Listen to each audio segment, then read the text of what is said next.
You think you know the sky and wind, but then you come to a foreign land where unfamiliar songs on the air beckon you toward the unknown. Katalina, where do you think this breeze is coming from? The wind rustled Lyria's hair affectionately as she spoke. From somewhere far, far away. Much time has passed since Lyria and I escaped from the Erste Empire and met the captain in the woods of Zinkenstill. I found myself thankful that the sky has no limit, because no matter how many journeys I've made at her side, there will always be more to look forward to.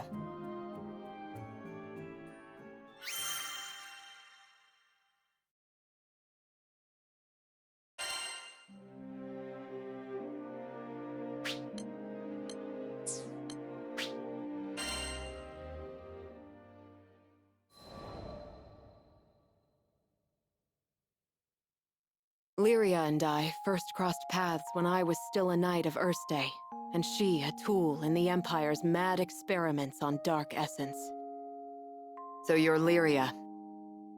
I was appointed to stay by her side as both captor and guardian. She reminded me of a beautifully crafted puppet, never moving or speaking unless commanded. Her expression was fixed, and her eyes were bright, but cold, as if made of glass. Moved to pity, I wanted at the very least to light a smile on her face. But I may as well have been talking to a doll. I couldn't find the part of her that was alive. It wasn't until many days had escaped us that I realized Lyria was a real girl with a feeling soul. She simply didn't know how to act like one. So, I taught her to laugh when she felt joy and cry when she felt sadness. Through books and reverie, I taught her to long for the outside world, and when colors on a page were no longer enough, I took her hand and led her to the roof of the military base. The illustrations Lyria had seen were lovely, but the sky now stretching above her was boundless and so luminous that it drew forth tears. And finally, her blue eyes shone, as if they were two patches of sky lit by a sun from within her. That sun melted my heart. There, with the open air as our witness, I made her a promise. Someday, we'll sail this endless world together. I swear it.